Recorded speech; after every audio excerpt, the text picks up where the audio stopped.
Amigos e amigas que acompanham o canal do Luiz Ademar, grande abraço a todos. Terminou ontem, quinta-feira, dia 18 de abril, a segunda rodada do Brasileirão, a Série A. E olha, dos 20 clubes participantes, apenas 2 são 100%. O Flamengo, que venceu o São Paulo por 2-1, São Paulo inclusive demitiu o técnico Carpini e hoje anunciou o argentino Zubeldia. O São Paulo vai trocar o treinador, vai trocar o método de trabalho, porque é lanterna com 100% negativo. Se o Flamengo tem 6, o Inter tem 6, o São Paulo tem 0. Junto com o São Paulo tem 0, o Atlético Goianiense, que também perdeu as duas. Nesta segunda rodada, nós não tivemos o jogo Cuiabá e Vitória, que tinham perdido na primeira rodada, mas o Cuiabá está jogando a Copa Verde, então esse jogo foi adiado e ainda não tem uma data definida.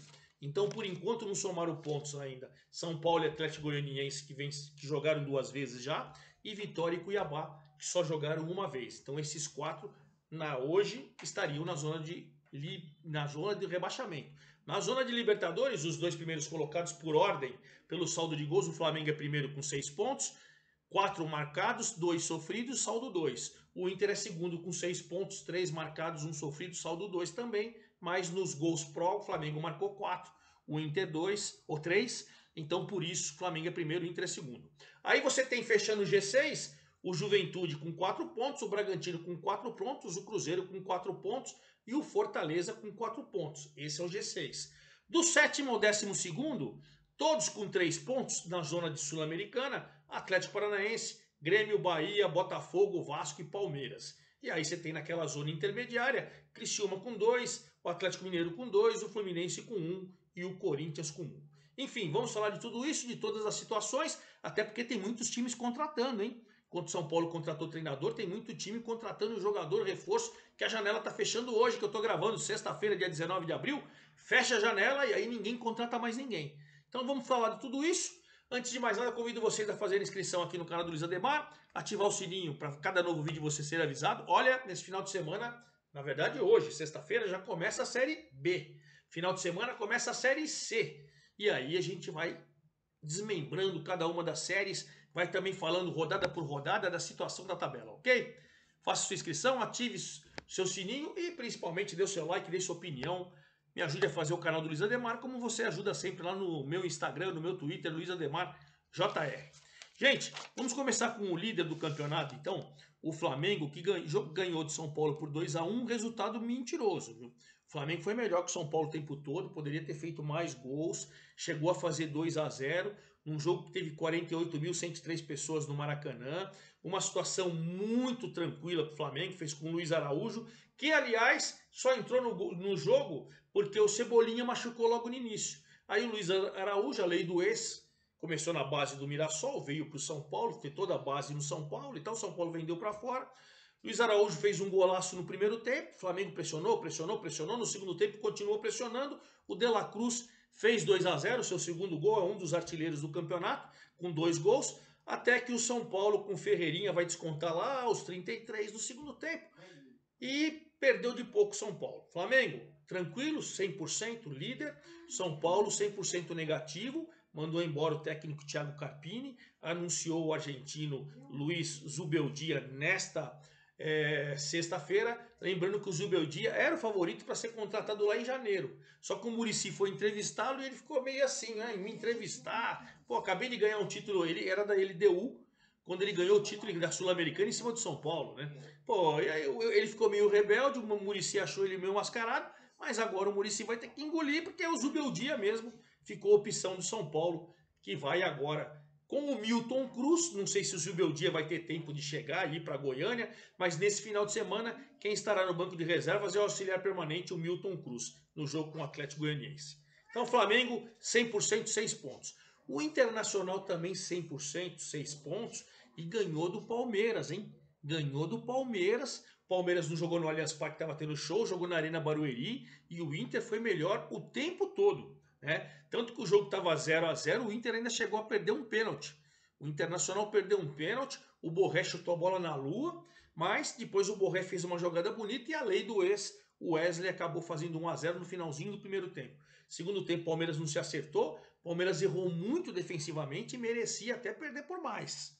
Então foi uma vitória justa, que o próprio Abel falou que o Palmeiras não fez uma grande partida, 13.464 pessoas na Arena Barueri para essa primeira derrota do Palmeiras.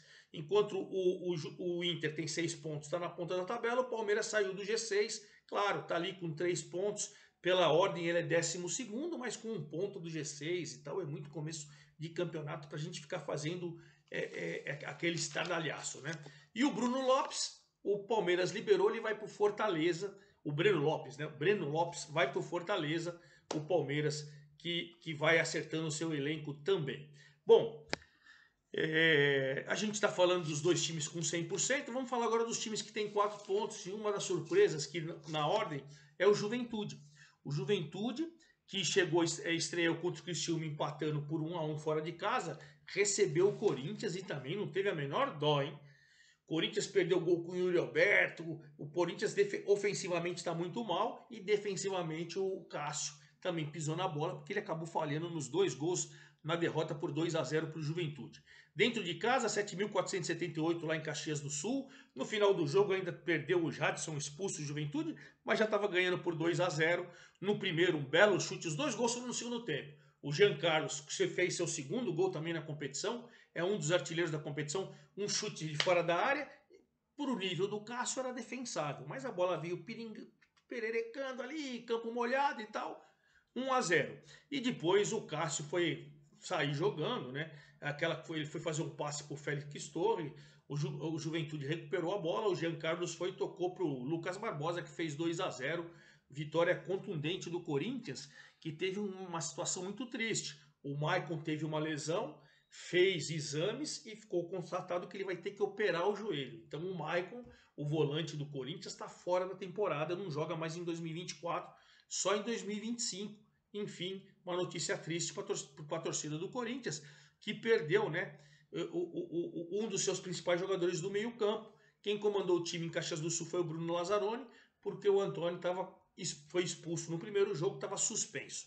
Então, Juventude foi a 4 pontos, é o terceiro colocado, começou fazendo boa campanha, né? Veio da Série B o ano passado, enquanto Corinthians, com 1 pontinho só, é o 16º, está lá embaixo na tabela, né? O ano passado ficou muito lá embaixo na tabela, esse ano começou muito embaixo também. Quem tem 4 pontos também é o Bragantino. O Bragantino, que tinha empatado com o Fluminense na primeira rodada, agora venceu o Vasco. 4 pontos dos 6 disputados contra clubes carioca. Bragantino que anunciou a contratação do zagueiro Pedro Henrique do Atlético Paranaense. Aquele mesmo que começou no Corinthians, do Corinthians foi para o Atlético Paranaense. Está chegando no lugar do Léo Ortiz. Pedro Henrique foi contratado. O Vasco também trouxe o volante Hugo Moura, também do Atlético Paranaense. Os dois times estão se reforçando. Bragantino teve 5.532 pagantes lá em Bragança Paulista. O La Quintana, logo no primeiro minuto, num chute do Hurtado, e aí o goleirão também, Léo Jardim, hein, goleiro de seleção e tal, soltou uma bola esquisita. O Léo Quintana, La Quintana fez 1-0 aos 6 minutos. O Veguete acabou empatando no segundo tempo, muito bom jogador, oportunista, hein? A Argentina é bom jogador. O oportunista fez 1-1 num cruzamento do David. E aí o Vitinho fez um golaço, um moleque do Bragantino, já na reta final, aos 32 do segundo tempo, meteu a bola na gaveta. Vitória importantíssima do Bragantino, que tem 4 pontos, é o 4º colocado. O Vasco tinha vencido na estreia, com 3 pontos, hoje ele é o 11º colocado, mas está ali pertinho do G6, ganhou em casa, perdeu fora, dentro da média de um campeonato equilibrado. Quem tem 4 pontos também é o Cruzeiro, hein? Cruzeiro vai bem, ganhou do Botafogo de virada na primeira rodada, foi jogar com Fortaleza, jogo difícil, 22.131 pessoas lá no Castelão, e o Cruzeiro acabou arranjando um empate no finalzinho do jogo. O Hércules fez 1-0 no chute de fora da área com 18 minutos do primeiro tempo, mas o Cruzeiro fez por merecer esse empate. Ao longo de todo o jogo, se você for ver na partida no geral, o Cruzeiro foi melhor. Eu achei que o Cruzeiro mais contundente, criou mais, finalizou mais e tal. E acabou sendo premiado, né? Mesmo com o Lucas Romero expulso aos 41 do segundo tempo, estava perdendo o jogo, teve um jogador expulso aos 41 do segundo tempo, vai perder o jogo? Não. Na raça, no peito, na raça, o Matheus Vital, o cruzamento da direita, foi lá, encheu o pé e conseguiu um ponto precioso, importantíssimo para o time do Fernando Seabra, hein? Cruzeiro começa bem o campeonato diante de um Fortaleza que tinha vencido o São Paulo no Morumbi e empatou em casa. Fortaleza, que eu falei, trouxe o Breno Lopes, atacante do Palmeiras, enquanto o Cruzeiro vai se acertando com um novo treinador, vai começando bem o campeonato. Então o Fortaleza com 3 pontos, está ali naquela turma toda com 3 pontos, né? Pelos critérios, não minto, o Fortaleza com 3 pontos da estreia, com mais esse ponto, 4 pontos dentro daquela zona do G6, o Cruzeiro 4 pontos dentro da zona do G6, então você tem Flamengo e Inter com 6, Juventude, Bragantino, Cruzeiro e Fortaleza com 4, esse é o G6 do Brasileirão. O Atlético Paranaense, que tinha estreado com vitória, era o líder porque meteu uma goleada na estreia, acabou perdendo na segunda rodada. Foi jogar com o Grêmio em Porto Alegre, 13.541 pessoas lá em Porto Alegre, e acabou sucumbindo com 2 gols dos gringos. O Cristaldo fez 1-0 no primeiro tempo o Grêmio, o Soteldo fez 2-0 aos 5 do segundo tempo. O Grêmio, que está trazendo o Rafael Cabral, goleiro do Cruzeiro, e está mandando para o Cruzeiro o Grando. Então estão trocando de goleiros, né? Essa é uma situação. O Renato vai ganhar um bom reforço. Acho que o Rafael Cabral, bom goleiro, estava desgastado lá no Cruzeiro. E o Grêmio vai ganhar um bom goleiro.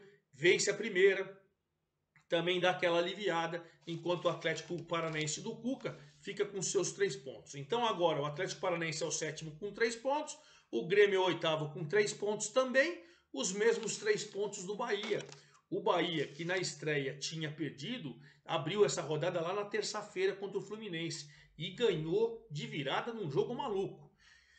O jogo estava 0-0, 3 minutos de jogo, o Cano faz 1-0 para o Fluminense. Um temporal terrível lá em Salvador, o juiz parou o jogo e falou, não dá para jogar assim, tá? O campo tá cheio de água. Todo mundo foi pro vestiário, meia hora, o juiz voltou, ó, tá dando uma melhoradinha, vamos esperar mais meia hora. Deu 15, 20 minutos, a chuva passou, pasmem, funcionários foram com um rodo tirar a água do gramado e tal, a chuva parou também e o jogo voltou. Ele começou na terça, 11 horas da noite, né? A continuidade dele foi terminar quase 1 hora da manhã da quarta-feira. Mas no segundo tempo, depois da chuva, o Fluminense enferrujou com 1-0 e com 2 belos gols. Um do Caio Alexandre no finalzinho do primeiro tempo, 34. Um belo chute e depois outro belo gol do Caule. Olha, o Bahia do Rogério Ceni venceu. A torcida fez uma festa terrível lá em Salvador, né? Na Arena da Fonte Nova, e o Bahia conseguiu seus 3 primeiros pontos e parou o Fluminense, que só tem 1 ponto da estreia, empatou em casa com o Bragantino. Então tá lá em 15º também, Fluminense não começa bem o Brasileiro, o Bahia consegue se recuperar. Quem conseguiu se recuperar também foi o Botafogo, que encerrou a rodada ontem, quinta-feira. Foi no sufoco, ganhou de 1-0 do Atlético Goianiense na estreia do Arthur Jorge, do Brasileirão. Ele estreou, mandou o Tiquinho Soares para o banco de reservas e tal, mas o Tiquinho Soares acabou dando sorte, entre aspas, né? Porque um jogador teve que se machucar para o Tiquinho acabar entrando no lugar dele, né? O Matheus Nascimento acabou machucando, o Tiquinho entrou, participou da jogada do gol do Matheus Ponte, fez 1-0 no primeiro tempo, com 8.508 torcedores lá no Newton Santos. O Atlético, que contratou o Raí, que é um meio atacante, mais para atacante do São Bento aqui essa semana, o Atlético perdeu a segunda, assim como o São Paulo, 2 jogos, 2 derrotas, e o Botafogo acaba se recuperando, tinha perdido na estreia, foi a 3 pontos o Botafogo, né? Tem a turma dos 3 pontos, Atlético Paranaense, Grêmio, Bahia, Botafogo, Vasco e o Palmeiras, que perdeu do Inter. Essa turma do 7º ao 12º tá tudo na zona de Sul-Americana, mas muito próximo ali do G6, né? Então o Botafogo com 3 pontos, o Atlético Goianiense com 0, né? Vitória e Cuiabá, esse jogo que estava marcado também para essa segunda rodada, o jogo seria em Cuiabá, não aconteceu. Cuiabá jogou com Vila Nova pela Copa Verde, inclusive perdeu por 2-0 a semifinal da Copa Verde. Então ficamos com 9 jogos e ficamos assim: G6 da Libertadores, Flamengo, Inter, Juventude, Bragantino, Cruzeiro e Fortaleza. O G do 7º ao 12º, Sul-Americana, Atlético Paranaense, Grêmio, Bahia, Botafogo, Vasco e Palmeiras. Criciúma, Galo, Fluminense e Corinthians, ali naquela fase que não conquista nada, e na zona do rebaixamento, Vitória, São Paulo, Atlético Goianiense e Cuiabá, lembrando que Vitória e Cuiabá têm um jogo a menos. Os artilheiros são Lima, que tem 3 pontos, Lima, que tem 2 gols do Fluminense, Jean Carlos também do Fluminense com 2 gols, o Wesley do Internacional com 2 gols também, e o De La Cruz do Flamengo, esses 4 têm 2 gols. E vamos finalizar nosso vídeo com a rodada do final de semana. A terceira rodada já tem esse final de semana e teremos um jogo que também não vai acontecer, que é Criciúma e Fortaleza por causa da Copa do Nordeste. Fortaleza vai estar em campo na Copa do Nordeste, então Criciúma e Fortaleza não vai acontecer. A CBF ainda vai divulgar as datas, tanto do Cuiabá e Vitória na segunda rodada, quanto do Criciúma e Fortaleza. 9 partidas vão marcar a terceira rodada. Começa no sábado, hein? 16 horas no Maracanã, Fluminense e Vasco. Belo clássico aí na terceira rodada. 18h30 do sábado, dia 20 de abril, Grêmio e Cuiabá. Né? 18h30 também, Bragantino e Corinthians. Corinthians também um duelo paulista aqui. E 21 horas, outro clássico, Clássico Mineiro, Galo e Cruzeiro. Atlético Mineiro e Cruzeiro, rodada de clássicos no sábado. Hein? No domingo, outro clássico, 16 horas, Vitória e Bahia, no Barradão, casa do Vitória.